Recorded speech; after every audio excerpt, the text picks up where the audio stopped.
7:40 de la mañana empezamos nuestra primera entrevista con los congresistas Juan Cheput y Johnny Lescano, a quienes le damos la más cordial bienvenida al programa para conversar sobre los últimos acontecimientos. Alan García ha pedido asilo a la Embajada de Uruguay. Congresistas, buenos días, gracias por estar aquí. ¿Qué tal? ¿Cómo estás? Su impresión, Juan, sobre esta situación a la que nos ha llevado el presidente Alan García. No es la primera vez que pide asilo ante problemas judiciales. Claro, en primer lugar es una situación indigna, ¿no? Pues una persona que ha sido 2 veces presidente de la República tiene que tener otro tipo de actitud y aprender además de la forma como están enfrentando estos procesos Ollanta Humala y Keiko Fujimori, que sí se han allanado, sin haber prometido previamente que se iban a allanar a las exigencias de la justicia.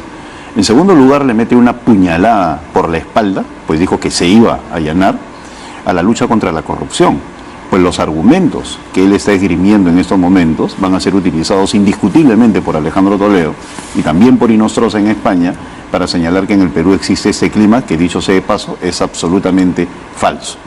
Y en tercer lugar, es penoso desde el punto de vista político decir de que él pide asilo porque su partido se lo exige.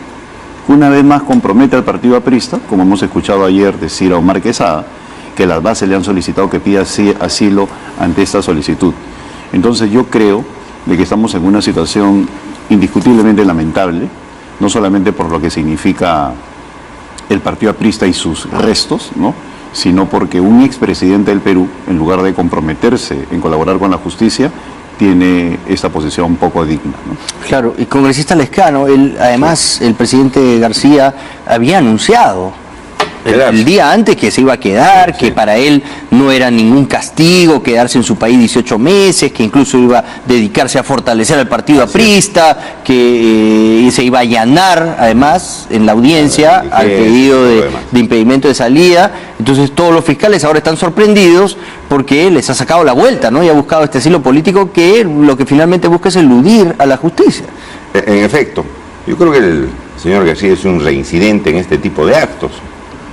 Que recuerden los peruanos que también por acusaciones de corrupción en el pasado pidió asilo en la Embajada de Colombia y fugó y esperó la prescripción de sus delitos.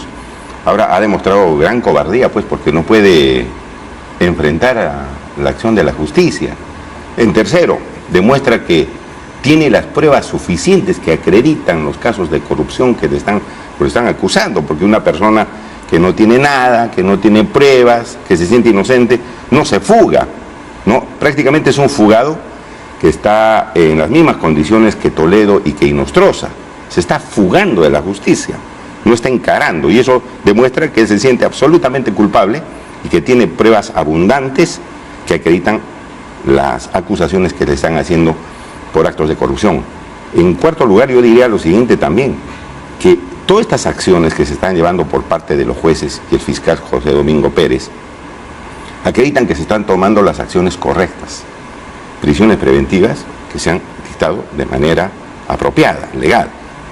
Este impedimento de salida, fíjate, que ya sabía seguramente que este señor quería eludir la acción de la justicia y como ya no podía salir, se ha asilado en la Embajada de Uruguay. Es decir, están demostrando estas acciones por los propios hechos de los acusados de corrupción, que el fiscal Pérez, el juez Carhuancho y el otro juez que ha dictado la medida de impedimento de salida son personas que están haciendo seriamente su trabajo. Y obviamente eso hay que seguir respaldando en el país, porque puede hacer que la mafia se esté reagrupando y pretenden sacarlos del trabajo que se están haciendo. Pero mira, lo positivo que también podríamos decir de todo esto es que todos los corruptos están cercados. Todos los acusados de corrupción están cercados. Y eso es lo bueno para el Perú. Se está haciendo una limpieza en el Perú. Unos están detenidos, otros están fugados, otros están también fugados en asilo. Y obviamente creo que eso es una gran tarea que se está haciendo, una verdadera revolución en este sentido. Los peces gordos de la corrupción están comenzando a caer y ese es el gran resultado que tenemos por estos profesionales jóvenes que están haciendo justicia en el país.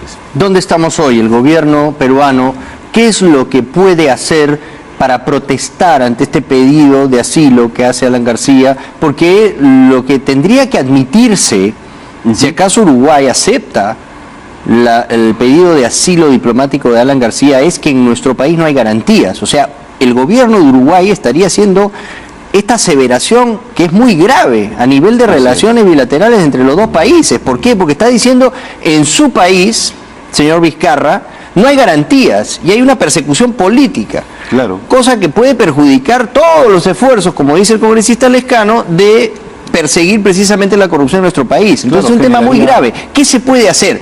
En primer lugar, sabemos que no necesariamente se le va a otorgar el salvoconducto para que salga del país a Alan García, se tendrá que quedar en la residencia del embajador de Uruguay.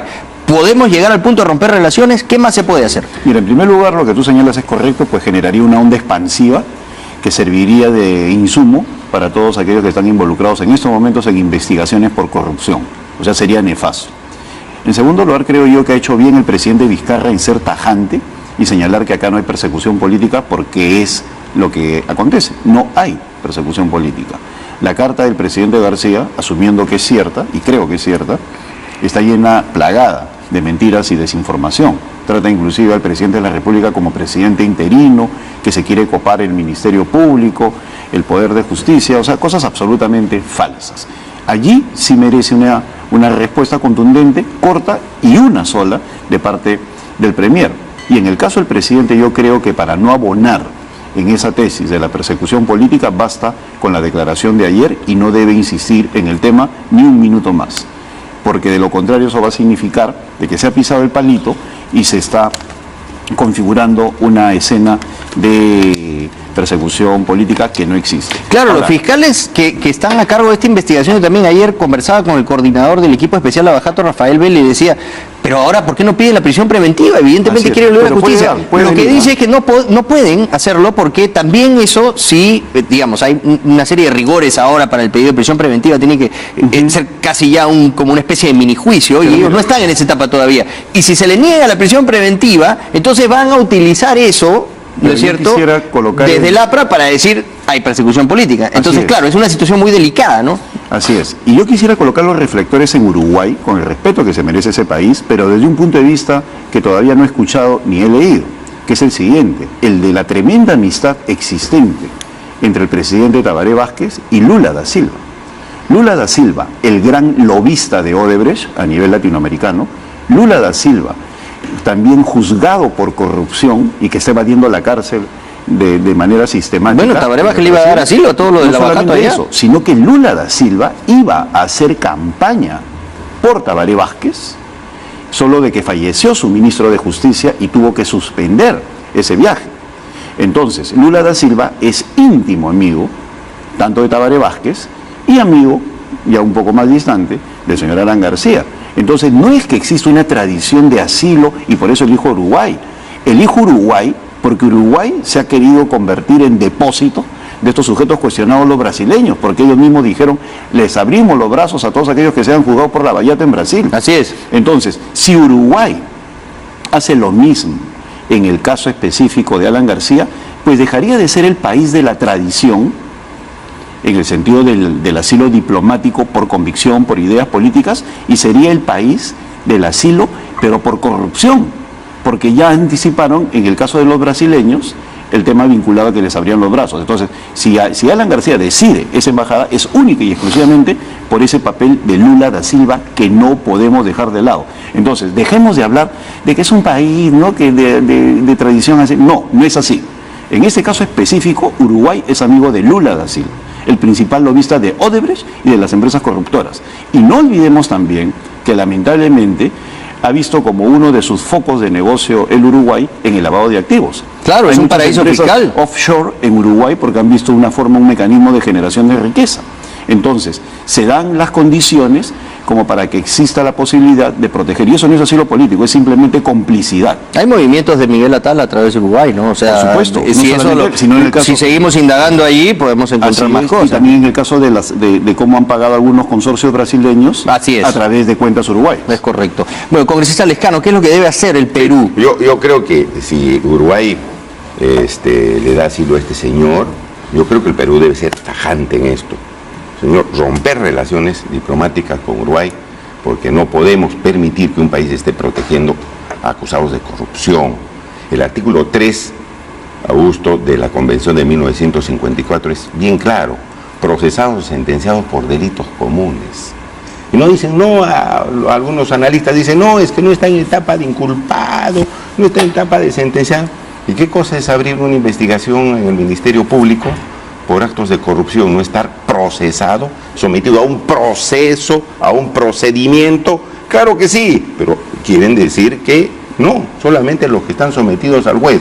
Bueno, ese modelo ya ha cambiado en el Perú y ahora la investigación se hace por el fiscal. Entonces, que no vengan con exquisiteces y decir, como no es inculpado, le pueden dar asilo. No, señor, el artículo es tajante. Este señor está procesado por un delito y no procede o concede el asilo. Algo más, ¿cómo va a haber persecución política? Es clara la situación que no la hay, porque Odebrecht cometió estos actos de corrupción no solamente en el Perú, en Brasil, en la Argentina y en otros países. Es clara el conocimiento de que esta empresa coimió a varios mandatarios y funcionarios de alto nivel para tener obras sobrevaloradas. Entonces eso se cae pues a pedazos, eso de persecución política. Eso es de conocimiento internacional, los casos de corrupción de Odebrecht. Y finalmente, algo que quisiera resaltar es la situación del informe Lavallato, ¿no? Quedan en ridículo. Pues es una estafa ante el país. Es una estafa. Porque este señor, si era inocente, se está fugando. Eso demuestra pues su culpabilidad, que había elementos contundentes que demuestran que debió estar incluido en el informe Lavallato, y en el informe Lavallato se le ha limpiado de polvo y paja. Ahora, ¿por qué no elige Colombia como siempre lo han hecho en su tradición, entre comillas? Pero parece que estuvo sondeando también en Colombia y en Chile. Bogotá por cuestiones académicas. En el caso de Colombia, el escándalo de Odebrecht es de tal magnitud que inclusive se está investigando la muerte de una persona. Claro, que es tremendo, envenenado con cianuro. Envenenados, y el otro por un infarto fulminante cuando no tenía antecedentes cardíacos. Entonces, en Colombia están muy sensibles con el tema de Odebrecht, eso que en magnitud es mucho menor que acá. En todo caso... No, se ha desplomado la aprobación de Iván Duque también de 50% a casi el 25%. Por supuesto. ¿No? En todo caso, al tener esas condiciones políticas en contra, obviamente no le convenía a Colombia, y elige sí Uruguay, donde el actual presidente recibió en su primera campaña dinero de los Kirchner, que a su vez venía de Venezuela, que a su vez venía por sugerencia de Lula, ¿no? Entonces, estamos viendo la configuración de un Estado que mira las paradojas. Uruguay, por otro lado, junto con Costa Rica y con Chile, están considerados los tres países que están en el umbral del desarrollo. Es Costa Rica, Chile casi empatados y Uruguay. ¿Y por qué Uruguay no sube a disputar ese primer lugar? Por cuestiones como esta. Cuestiones en las cuales está metido el apoyo que corta lo institucional a regímenes como el de Lula en su momento o al de Kirchner. Esa debacle institucional espero que no la consolide el gobierno uruguayo dándole un asilo al presidente García, porque acá el enfoque es internacional. Nosotros podemos hacer lo que queramos, pero eso depende de Tabaré Vázquez. Y si Tabaré Vázquez señala de que hay persecución política, no lo hace bajo una figura noble de que en el Perú existe una persecución contra los opositores, cosa que es falsa. Lo hace por presión de un lobista brasileño llamado Ignacio Lula da Silva, que es una persona que no solamente es su amigo, sino que está involucrado en hechos gravísimos de corrupción en el Brasil. Bueno, además, mira, ¿qué persecución política va a haber si hay varios procesados de diferentes tiendas políticas? Todos con un mandato, digamos, de extradición para no, el caso de Nostroza, el caso de Toledo y el de Kuczynski. Obviamente, que es procesado del gobierno actual. Así es. También, o sea, ¿qué persecución política hay? Hay varios procesados de corrupción con pruebas, pero abundantes. Entonces, estar diciendo que hay persecución política, que se está tomando el Poder Judicial, que se está tomando el Ministerio Público, absolutamente falso, porque sabemos las contradicciones que hay incluso entre el fiscal que está llevando estas investigaciones y el titular del Ministerio Público. ¿Qué se están tomando las instituciones? Si estamos viendo que los jueces en el Poder Judicial también tienen una serie de contradicciones y luchas y que han tenido que incluso renunciar ellos mismos. Entonces no hay ningún fundamento, simplemente son discursos vacíos que pretenden lograr impunidad en el país. Esta es una oportunidad brillante, Augusto. Creo que los partidos democráticos, la sociedad civil debe unirse para seguir adelante, porque es una buena oportunidad para limpiar de la corrupción al Perú. Al día siguiente que Pedro Pablo Kuczynski dejó de ser presidente, allanaron su casa. Y el presidente Pedro Pablo Kuczynski no dijo hay persecución política ni cosa por el estilo. Mientras su abogado estaba en otra diligencia, ni siquiera estaba presente, allanaron su casa. Y no se salió a señalar eso porque no existe persecución política. Lo que existe es una justicia que, a diferencia de otros años, está actuando con bastante independencia. Y es en estos momentos en los cuales no solamente se tiene que apoyar a esta nueva generación, porque es una nueva generación de fiscales y de jueces, todos ellos jóvenes, sino que también se les tiene que dar la protección del caso. No vayan a darse situaciones extrañas en relación a la seguridad de estas personas. Yo tomo la palabra del ministro del Interior en que se va a redoblar la seguridad de jueces y fiscales, pues no solamente estamos hablando de personas vinculadas a Odebrecht, sino también al narcotráfico, que es la figura cobertora de muchos de estos eventos. Bueno, cuellos blancos, ¿no? Los cuellos blancos del Callao, efectivamente. La génesis de todo ese caso es un caso de narcotráfico. Así es. Entonces, por eso mismo se tiene que redoblar la vigilancia, la protección de jueces y fiscales, pues esta nueva generación que no está cayendo bajo la presión, allí sí política, de partidos comprometidos con la corrupción, la que está sacando adelante todas estas investigaciones.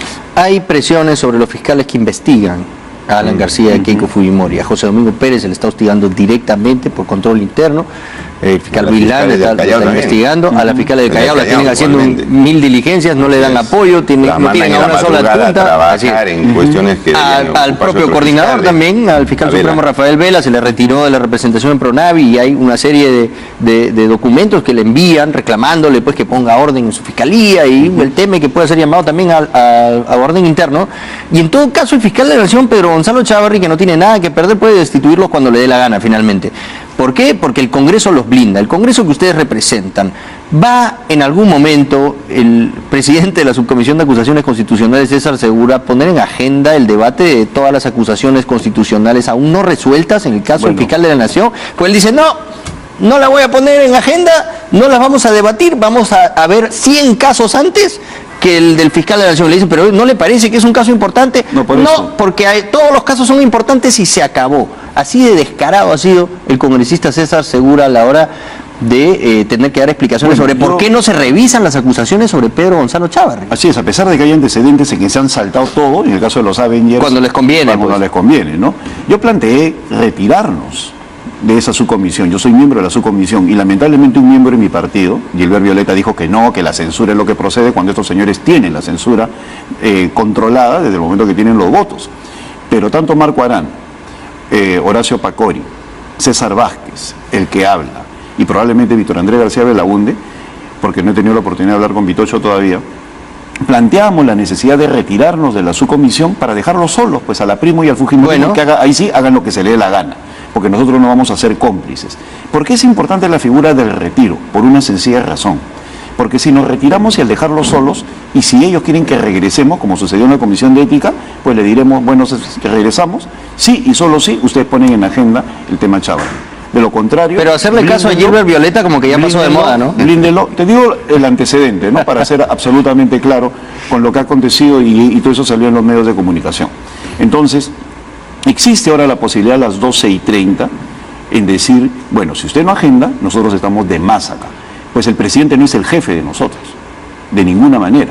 Ahí las fuerzas políticas se someten si así lo quieren.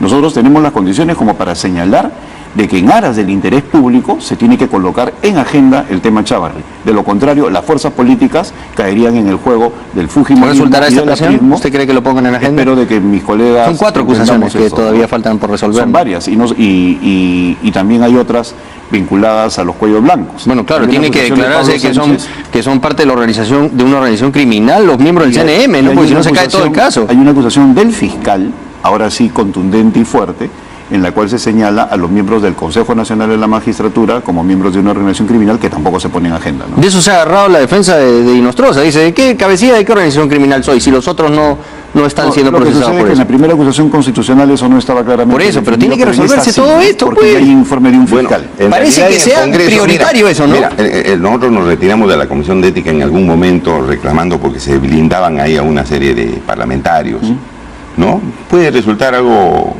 para corregir la situación en algún sentido. Pero ellos tienen mayoría también en la Subcomisión de Acusaciones Constitucionales, ¿no? digamos, cediendo un poco, ellos por mayoría van a decidir que no, en la comisión permanente van a decidir que no, y finalmente en el pleno van a decir que el señor Chávez no tiene ninguna responsabilidad. Yo no creo que se dé algún resultado. Bueno, pero por lo menos se evidencia el blindaje. Está bien, pero eso ya conoce todo el Perú. Eso ya conoce todo el Perú y no es ninguna novedad ni se va a poner más evidente esto. Yo creo que la presión social tiene que jugar un papel importante. En paralelo, ¿no? del Congreso. Yo creo que hay que fuertemente hacer una presión social y de los partidos democráticos, ¿no? Comenzar a luchar ahí desde todo punto de vista legal, digamos, y pacífico, comenzar a hacer la presión correspondiente para que este señor salga, que yo no creo que salga.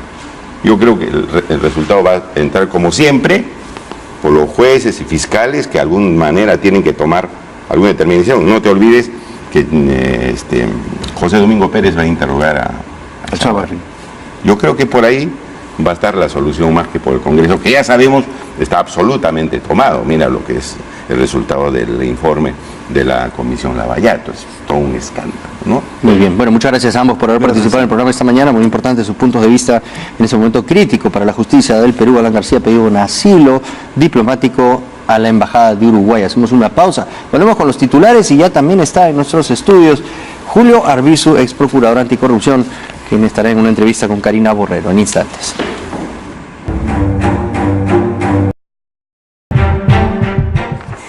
¿Cuál es la situación estrictamente legal del expresidente Alan García en este momento? ¿Qué puede pedir, qué se le puede otorgar y qué puede hacer el Estado peruano para poder contener parte de esta investigación que, según algunos especialistas, peligra ante la solicitud de asilo político? Se encuentra con nosotros, lo había anunciado Julio Arbizu, ex procurador anticorrupción, para hablar precisamente de este escenario, este nuevo escenario que, según el mismo fiscal Vela, no se esperaba. Aunque ellos no iban a solicitar, después del impedimento de salida, una orden de captura, lo cierto es que tampoco se esperaban que él buscara algún tipo de protección. ¿Peligra la investigación de aquí en adelante contra el exmandatario?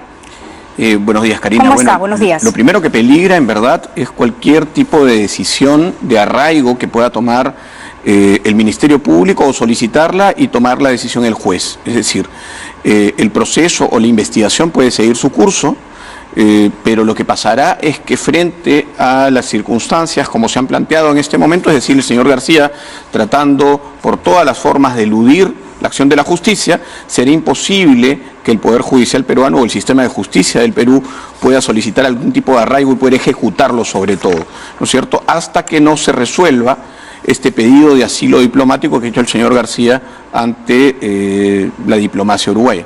Ahora, ya en una entrevista extensa, y ayer lo adelantaba también en una entrevista para Cuarto Poder, el fiscal Rafael Vela, él ha informado que lo que venían era una serie de interrogatorios, no solamente al expresidente, sino tomando en cuenta algunos colaboradores eficaces, información que tenían también algunas personas cercanas al gobierno de Alan García con respecto a este caso, que está en este proceso de investigación, que es la línea 1 del Metro de Lima. Eso sí se va a ver impedido, porque en caso se le otorgue el asilo, como ya muchos señalan, se le va a otorgar, porque él no se arriesgaría a tocar una puerta y a decir me das asilo y le digan no, y entonces que quede probado que él quería eludir a la justicia. Lo cierto es que aquí se truncaría parte del avance de estas investigaciones. Te repito, las investigaciones deberían seguir, ¿no? Lo que va a pasar en este caso es que no podrá ser arraigado, no podrá ser sometido al proceso para fines de que en algún momento sea condenado frente a las pruebas de cargo que se le imputan. Eso es problemático sin duda alguna. Ahora, eso refleja varias cosas en particular. Él se ha acogido al asilo diplomático, digamos, previsto en la Convención de Caracas de 1954. La Convención de Caracas sostiene en su artículo 3 que no es posible otorgar el asilo, ¿no es cierto?, por delitos comunes que se hubieran imputado al momento de la solicitud del asilo. Sin embargo, ese asilo puede ser, o esa prohibición puede ser rota, puede ser contradicha y puede generar una decisión de parte del país a quien se ha solicitado el asilo, en tanto exista una persecución política. Lo que va a tener que pasar acá, y qué bien que lo digas, estamos solamente frente a una medida menos gravosa. Estamos frente a un impedimento de salida del país que es una restricción de la comparecencia o una restricción de la libertad mínimo, ¿no es cierto? No es una detención, no es una prisión, ¿no es cierto? Entonces, lo que va a tener que explicar aquí el Estado peruano es cómo, de alguna manera, tomando una decisión política, ¿no es cierto?, se pone en riesgo al señor Alan García con un impedimento de salida del país, y no con una condena, no con una acusación, sino con una investigación preliminar. Estamos en investigación preliminar, en etapa, ni siquiera ha iniciado un proceso penal formalmente, ¿no es cierto? Y no pesan sobre el señor García medidas más graves que una simple restricción para salir del país. Pero si una sospecha y una investigación. Usted hace referencia, hoy día también lo explican muy bien varios especialistas, a esta restricción que tiene la Convención de Asilo Diplomático Político, ¿no? Voy a leerla para entender, porque hay varias interpretaciones por parte de la defensa de Alan García y por parte de quienes dicen que más bien están haciendo una mala interpretación en su beneficio. Esta restricción señala que el artículo 3 del convenio dice que no es lícito conceder asilo a personas que al tiempo de solicitarlo se encuentran inculpadas o procesadas en forma ante tribunales ordinarios competentes y por delitos comunes. Él, teniendo una prohibición de salida del país y una investigación en curso, ¿podría decir en todo caso que esta restricción no se aplica? ¿Cuál es su interpretación al respecto? La única posibilidad para sostener que esta restricción no se aplica o que esta prohibición no se aplica es decir que hay una persecución política que está expresada, primero, en la investigación preliminar y segundo, en un impedimento de salida del país. ¿Cómo se demuestra esta persecución política? Digamos, aquí la Convención otorga algún tipo de arbitrio al país requerido para expresar las razones de esa decisión, de esa eventual decisión. Sin embargo, creo que es bastante fácil, bastante sencillo, o será bastante sencillo, para el Estado peruano a través del Ministerio Público fundamentar las razones de la imputación hacia Alan García, las razones de la apertura de una investigación preliminar y sobre todo, ahora mucho más que nunca, las razones de una medida de arraigo como el impedimento de salida del país.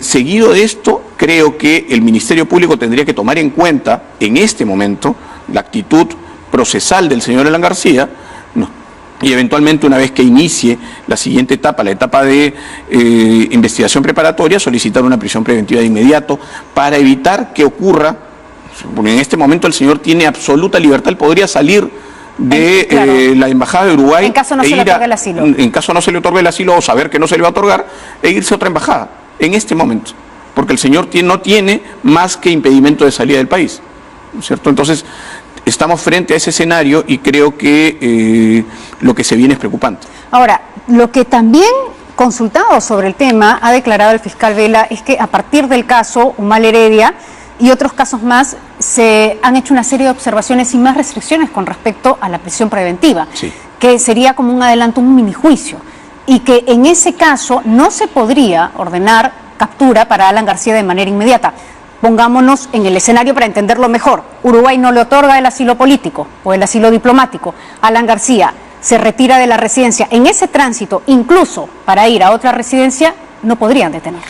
Es verdad, habría que, digamos, ya en etapa de investigación preparatoria, habría que convocarse a una audiencia de prisión preventiva en la que tendría que estar el señor García defendiéndose de esa imputación o de ese requerimiento. Pero no, le hago la consulta directa. No está ya demostrada la intención del expresidente Alan García de eludir a la justicia y, por tanto, peligra una investigación que debe ser custodiada por el Estado y no es razón suficiente para ordenar la captura. Absolutamente. Recordemos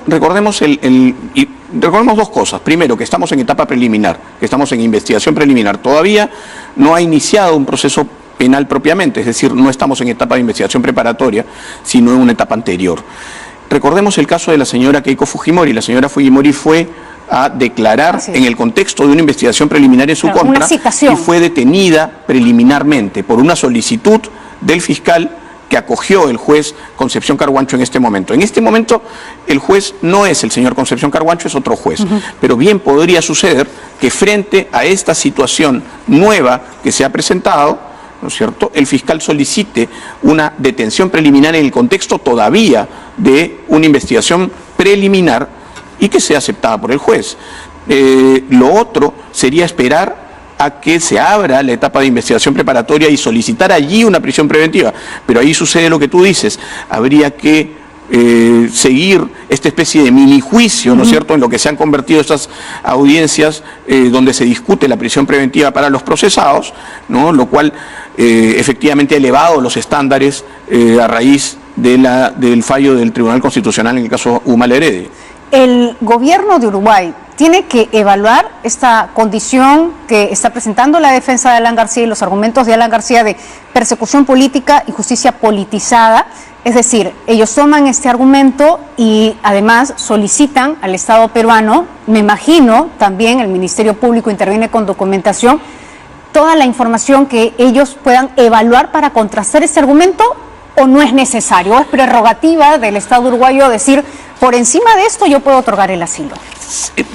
Ellos tienen la prerrogativa de otorgar el asilo sin expresión de causa, es decir, sin embargo, creo que eso sería muy poco conveniente para la imagen de un país como Uruguay, que se ha caracterizado por ser un país respetuoso del Estado de Derecho y respetuoso de la justicia de los países digamos que tratan con él. Así es pero que, para muchos con una tradición también de otorgar asilo. Sí, pero en circunstancias bastante distintas a las que hoy encierra este contexto de solicitud de asilo del expresidente Alan García.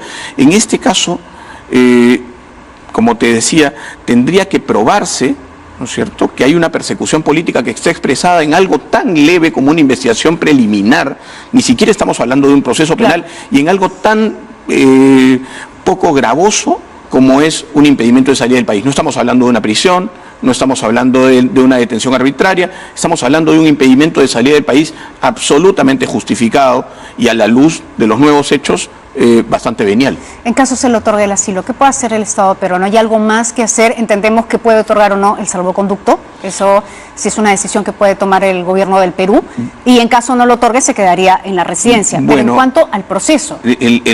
Ojo que la Convención establece la obligatoriedad de la entrega del salvoconducto. Si esto no ocurre, podría generarse un incidente diplomático que podría terminar incluso en el Tribunal de la Haya. Yo creo que las autoridades diplomáticas uruguayas, en previsión de esto último, van a tener que tomar una decisión de acuerdo a los intereses de Uruguay. Recordemos además que solo el año pasado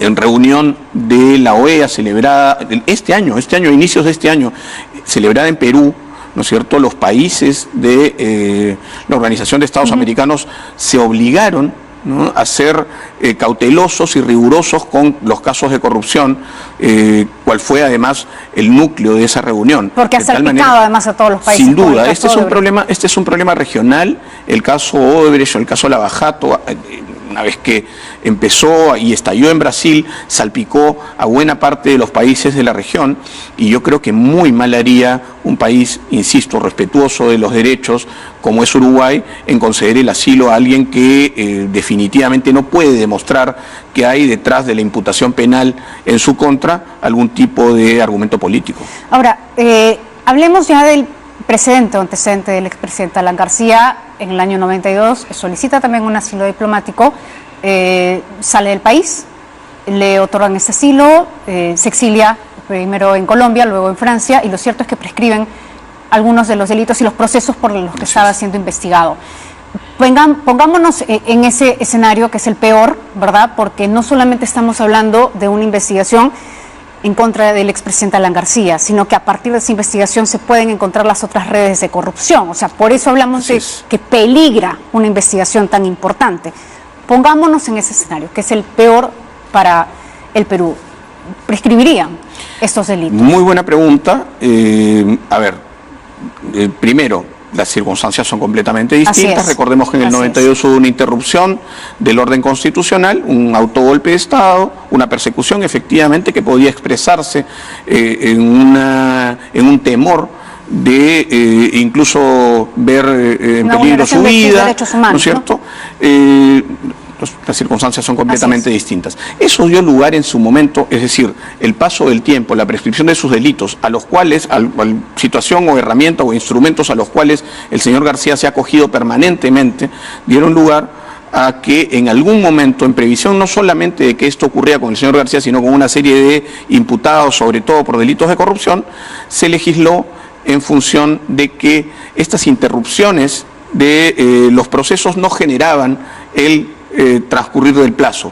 Y en este momento él no podría sostener que el plazo sigue corriendo y acogerse eventualmente en el futuro a la prescripción de sus delitos, ¿no es cierto? Entonces, por lo menos en cuanto al paso del tiempo, el señor García no podrá, digamos, como hizo antes, acogerse en la figura de la prescripción. Sabrá que inexorablemente, una vez que alguna circunstancia ocurra y tenga que salir del país que le da asilo, será probablemente capturado y llevado a la justicia para que rinda cuentas. Usted lo explicaba muy bien, el juicio no se ha iniciado, hay indicios, hay sospechas, hay colaboradores eficaces, hay toda una red que se está ahora tejiendo en relación a la información que se va recogiendo con respecto al caso Odebrecht. Se sabe que había una oficina formalmente establecida para las coimas, y en el caso de Alan García hay un testimonio muy importante, que es el de Carlos Nostre, que es el exdirector de contratos de Odebrecht. Él señalaba, en resumen, que él no podía descartar el pago de sobornos al expresidente Alan García. Si bien es cierto, la defensa tiene razón, él no dijo en ningún momento yo puedo asegurarlo, pero él señaló yo no puedo descartar el pago de sobornos al expresidente Alan García. Sé de una cifra, son 24 millones. Sé que 10 millones estuvieron destinados a funcionarios y hay 14 millones que ahora toca investigar hacia qué cuenta finalmente cayó. ¿Quién fue el destinatario? Se cree, según estos indicios, que sería el expresidente Alan García. ¿Qué se pidió a partir de esto? Una declaración ampliatoria a Jorge Barata, porque lo que dijo Carlos Nostre fue yo no lo puedo afirmar, pero es Jorge Barata el que lo tiene que decir. Cuando se realice esta declaración ampliatoria, ¿cómo puede impactar esto en caso se le otorgue asilo al expresidente Alan García directamente? ¿Puede solicitarse una extradición a partir de esta información o nada varía? En principio, si hay una situación de concesión del asilo al señor García, no hay nada que pueda hacer el Estado peruano si antes no se revoca ese asilo. Es decir, si enteradas las autoridades uruguayas, las autoridades diplomáticas uruguayas de la información que pesa en el proceso contra García, se revoca ese asilo y se entiende que se ha tomado una decisión errónea al conceder un asilo político, un asilo diplomático allí donde no hay razones para ello. En ese caso tendría que ocurrir, pero quiero incidir un poco en tus palabras porque me parece sumamente interesante esto que ya atañe al tema de fondo. Efectivamente, el Ministerio Público ha construido un caso bastante sólido con una serie de cadenas de indicios, ¿no es cierto? Primero, esta declaración a la que tú haces alusión, y segundo, también las declaraciones de aquellas personas que sostuvieron que García recibió dinero de parte de, o recibió dinero que venía de la Caja 2 de Odebrecht por presunta... por su mismo entorno. Exacto, ¿no? Él está muy preocupado por algo que todavía no sabemos bien qué ha dicho el señor Cuba, ¿no es cierto? Ya sabemos que han dicho algunos testaferros del señor Cuba respecto de cómo ingresó Cuba, por ejemplo, de viceministro durante el ejercicio del ministerio del señor... del exministro Cornejo, ¿no es cierto? Ya sabemos que hay una serie de testimonios en ese sentido que dan cuenta de que fue el señor García quien llevó a Cuba al ministerio y no el señor Cornejo. De hecho, Carlos, no se habla de la cercanía de Jorge Barata y Alan García, y a partir de esa cercanía la llegada de sus funcionarios. Absolutamente. Yo creo que esas declaraciones que no conocemos todavía, pero que probablemente ya conoce García, lo llevaron a tomar esta decisión apurada, nerviosa, ¿no? Pero una decisión que lo pone, seguramente, como tú decías al inicio, bastante más lejos, ¿no?, del proceso y bastante más cerca, otra vez, de la ilusión y de la impunidad. ¿Qué va a pasar con los otros 6 casos pendientes contra Alan García? Porque estamos hablando de la línea 1 del Metro de Lima, el caso de Piura, esta foto emblemática, este video emblemático con el mameluco de Odebrecht de Alan García, y otros casos más que están pendientes. ¿Se anulan también? No ojo que no es que se anulen los casos, las investigaciones siguen su curso. Lo que no va a poder pasar es que el señor García físicamente no va a poder ser arraigado, ¿no es cierto? Eventualmente, si en algún momento el Ministerio Público hubiese visto, sin duda, pone un corsé dentro de la investigación, porque allí cuando el fiscal entienda que hay algún tipo de obstaculización al proceso por parte del señor García o por parte de su entorno o por parte de alguien que quiere proteger al señor García, no podrá tomar medidas, ¿no?, para que eso sea derrotado. Ese es el problema y esos son los problemas que tendrá que afrontar en los siguientes días el Ministerio Público del Poder Judicial. Bueno, una radiografía del impacto legal que va a tener tanto para el Estado peruano como para el expresidente Alan García, este nuevo escenario con la solicitud de asilo político, que además, nos han dicho los especialistas, no tiene un periodo de respuesta. Así que estaremos a la expectativa, no hay plazo, ¿verdad? No hay un plazo, estaremos a la expectativa de ver qué sucede. Muchas gracias por haber estado con nosotros. Karina. Que tenga un buen día. Son las 8:23.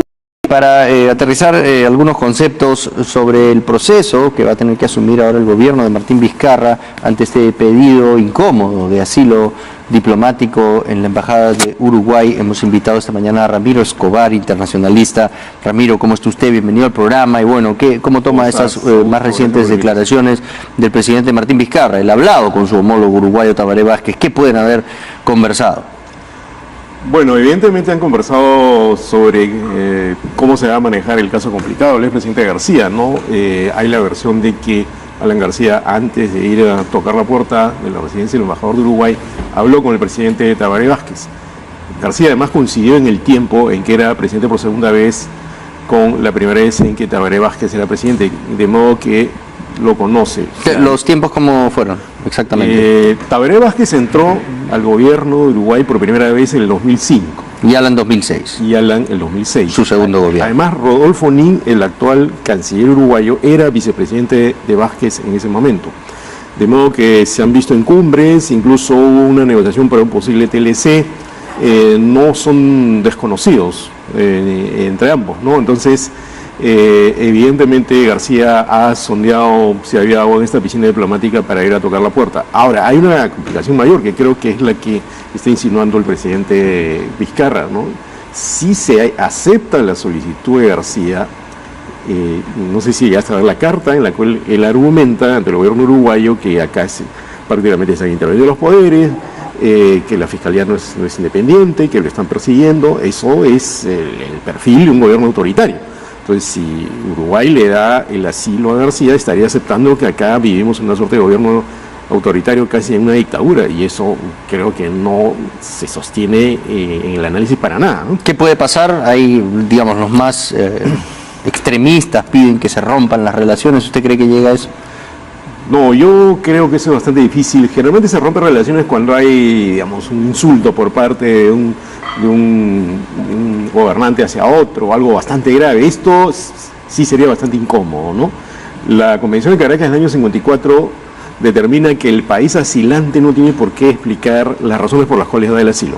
Sin embargo, esta aceptación tácita de que aquí habría un gobierno autoritario, ¿no?, al darle el asilo a García, yo creo que enrarecería las relaciones con Uruguay, y eso me parecería un profundo error de parte del gobierno uruguayo. ¿Pero cómo puede afectar la relación con Uruguay esto si no se rompen relaciones, Alan García le den el asilo y qué más puede pasar? O sea, ¿cómo se puede incomodar la relación con Uruguay? La Cancillería, hace un rato escuché hablar al vicecanciller Hugo de Sela, sostiene que el mensaje preciso, si se le da el asilo a García, sería ese. Entonces, la Cancillería... Puede ser, estado además muchos años en Uruguay, ¿no? Claro, la Cancillería tendría que expresar de alguna manera, por lo menos, su incomodidad al gobierno peruano, ¿no?, por haberle dado el asilo a una persona que está requerida por los tribunales. Además, hay un episodio que es muy complicado. ¿Cómo hacer para ir al aeropuerto, no?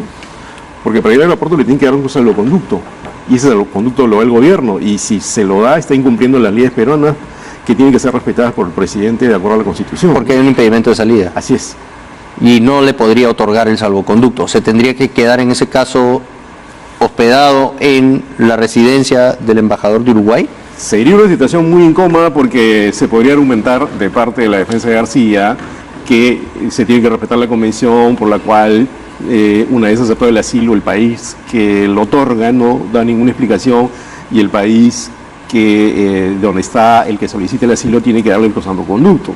Pero hay esta controversia, ¿no? Es decir, obligan al presidente o a las autoridades de acá a darle el salvoconducto a un señor que está con impedimento de salir del país. Entonces, a mí me parece que el gobierno uruguayo tiene que sopesar todos estos factores. Pero y si no le dan, le dicen, bueno, no puedo dar el salvoconducto, bueno, ustedes están en su derecho de otorgar el asilo, porque no tienen que dar explicaciones según la convención del 54, pero nosotros tampoco tenemos por qué darle salvoconducto y romper los mandatos democráticos de separación de poderes. El presidente no puede ir por encima de un mandato judicial que en una audiencia, y además a la que se ha allanado, el presidente Alan García ha dicho, me allano, acepto, y después ha dicho, yo me quedo encantado, 18 meses en mi país, y luego le saca la vuelta a esta decisión autónoma de la justicia y pide un asilo, claro, complicando la situación judicial, la relación internacional que tenemos con Uruguay y una serie de, digamos, efectos que esto tiene, ¿no? Bueno, eso es lo que pasó con Aya La Torre en el año 1948, pero cuando había una dictadura acá. La dictadura de Oria no le dio el salvoconducto a Aya La Torre, y Aya La Torre se quedó 4 años o 5 en la residencia del embajador de Colombia. Pero Aya La Torre, Alan García no es Aya La Torre. En ese momento había una dictadura, lo estaban persiguiendo a Aya La Torre, de verdad. Acá no están persiguiendo al señor García, está requerido por la ley. Y además hay algo, Augusto, hay una convención interamericana contra la tortura, ¿no? Suscrita y ratificada en 1997. Uruguay y Perú son suscriptores de esta convención, y esta convención obliga a castigar el delito transnacional. Entonces eso también se tendría que vulnerar o, digamos, ignorar para dar este asilo. Entonces, por ningún lado creo que se sostiene jurídicamente este asunto, pero ya cae en el terreno político. Bueno, pero el tratado también lo que dice es que si hay una persona requerida por la justicia o procesada por la justicia, tampoco se le puede dar asilo, ¿no? Así es, pero ahí está la triquiñuela aquella de que tiene que ser una persona que esté inculpada y digamos, en un proceso formal, y García recién tiene impedimento de salir del país, pero es evidente que está... Pero está comprendido entre un proceso formal, ¿no? Entonces, creo que no se puede apelar a esas pequeñas nubes que hay en un tratado. Está siendo investigado, o sea, ya no es testigo, ahora ha pasado de investigado, claro, porque cuando él ha ido a encarar al fiscal José Domingo Pérez le han dicho un momento, vamos a cambiar la situación legal suya, vamos además a pedir una ampliación y esta es la información que tenemos, nueva, que ha llegado de Odebrecht, y vamos a solicitar un impedimento de salida, claro, ¿no? Entonces ya, o sea, queda claro que está siendo procesado por la justicia, ¿no? Además se entiende que ya la justicia, el proceso lo inicia el fiscal, ¿no? En nuestro nuevo sistema judicial. Y claro, lo que pasa es que ya ayer alguien comentaba que hay una palabra ahí medio engañosa que dice tiene que estar inculpado o procesado en orden, ¿no? Bueno, ¿eso qué significa? Pero es obvio que el señor está llamado a los tribunales por ese caso. Un caso además que involucra a varios países de América Latina y en el cual el Estado uruguayo no se ha visto involucrado directamente, a pesar de que hay dinero de Brecht que ha pasado por la banca uruguaya, ¿no? Y que ha sido investigada por las autoridades y las propias autoridades de Andorra. Entonces, ¿Es un paraíso fiscal Uruguay? Bueno, eso es algo que se decía hasta hace más o menos un par de años, pero en los últimos años se han puesto algunos parámetros para que se declare el origen de las cuentas. Las propias autoridades uruguayas han investigado el tal Betino, que era una especie de testaferro de Odebrecht y que hacía pasar dinero de Odebrecht por la banca privada de Andorra, que tenía una sede en Montevideo, pero eso desde hace algunos pocos años ya se está monitoreando y controlando mejor. Pero si se concede el asilo de García, se estaría dando paulo, digamos, a todas estas versiones truculentas acerca de un intento de protección a un personaje que en realidad lo que tiene que ser es venir acá para tener un juicio justo. Nadie está reclamando un cargamontón para él, que ese es el argumento del lado del partido aprista. No se le está prosiguiendo, tiene que tener un juicio justo como cualquier persona, pero para eso tiene que presentarse a los tribunales, ¿no? Uruguay en su momento dijo públicamente no tener problema, ¿no? El presidente Tabaré Vázquez, de recibir y darle asilo a Lula da Silva de los implicados en el caso Lava Jato en Brasil. Claro, allí hay la presunción que hay conexiones de orden político entre un gobernante como Tabaré Vázquez y un gobernante como Lula da Silva. Lula incluso también lo dijo, pero al final no lo hizo. Fíjate que ahí incluso hay la previsión de dos personajes políticos de peso, y sobre todo de alguien de mucho peso como Lula da Silva, de todas las consecuencias que podría tener que él haga eso. que se vaya a Uruguay le provoque un problema al gobierno uruguayo pidiéndole asilo. Acá me parece que no se están midiendo esas consecuencias, tampoco yo creo que haya demasiada sintonía política entre un partido como el Partido Aprista y el Frente Amplio, que es un frente más bien de centro-izquierda, una izquierda moderada, ¿no? Pero creo que se está generando una espiral, estamos entrando en un túnel que podría convertirse en un lío. ¿Qué es lo peor que podría pasar según su experiencia? Mira, yo creo que no vamos a llegar a un rompimiento de relaciones, me parecería muy penoso eso y creo que causaría mucha controversia, pero sí creo que vamos a llegar a un momento de mucha incomodidad en la relación con Uruguay si es que esto procede. De hecho, hoy Augusto había un Consejo de Ministros en el Uruguay donde se iba a tratar el tema y he hablado con un colega uruguayo hace unos minutos y me ha dicho que no se va a tratar ese tema ahora, lo que quiere decir que lo están pensando. O sea, quizás rechacen el pedido de asilo, ¿hay la posibilidad? Me parece que por lo menos están examinando las consecuencias que podría tener, ¿no? Visto lo que ha pasado anoche frente a la residencia del embajador de Uruguay, visto las reacciones acá, visto el pronunciamiento de los fiscales, ¿no? Que dicen que de ninguna manera hay una persecución política, y vista la evidencia, creo que está saliendo en los distintos análisis de que acá no hay motivo para señalar que este es un gobierno autoritario que está persiguiendo a alguien, ¿no? Eso se argumenta cuando hay una dictadura. Pero sabemos que Alan García siempre va a lo seguro, ¿no? No creo que él haya tomado esta decisión sin tener la garantía de que el asilo se lo iban a otorgar. Ya hemos escuchado algunas versiones desde la Cancillería en Uruguay que están dando cuenta de que sería probable que se le otorgue el asilo. Bueno, lo que aclaró el vicecanciller uruguayo Ariel Bergamino hace... Claro, es que todavía no se decidió nada, lo que se no ha hay hecho, plazo. No hay que confundir los términos. Lo que se ha hecho es aceptar la solicitud, ¿no? Como en España, y fíjate a qué nivel ya está entrando el expresidente García, comparándose con Inostroza, ¿no? Porque es más o menos lo que pasó en España con César Inostroza, ¿no? Se le aceptó la solicitud de asilo, pero no se le otorgó. O sea, un gobierno puede decir, miren, aceptamos la solicitud y esto entra al trámite. Lo que pasa es que el canciller uruguayo ayer dio unas declaraciones algo nebulosas en las que parecía que insinuaba que sí se le iba a dar, pero el vicecanciller Bergamino ahora ha dicho que se está estudiando. Y creo que el discurso político, es bien interesante analizarlo desde el punto de vista del discurso político, ¿no? Cambia también de acuerdo a las circunstancias, ¿no? Si se ve que hay severas protestas, sí, conmoción, indignación, entonces obviamente lo tienen que pensar las consecuencias que esto puede tener. No solo es una cuestión jurídica, es una cuestión política también, ¿no? Muy bien, bueno, gracias Ramiro por haber estado aquí esta mañana ayudándonos a poner en perspectiva todo lo que, digamos, todo el impacto que va a tener este pedido de asilo que ha solicitado el expresidente Alan García al gobierno de Uruguay. Gracias por haber estado aquí esta mañana, se nos ha agotado el tiempo, quédese con N Noticias, conmigo será hasta mañana, gracias.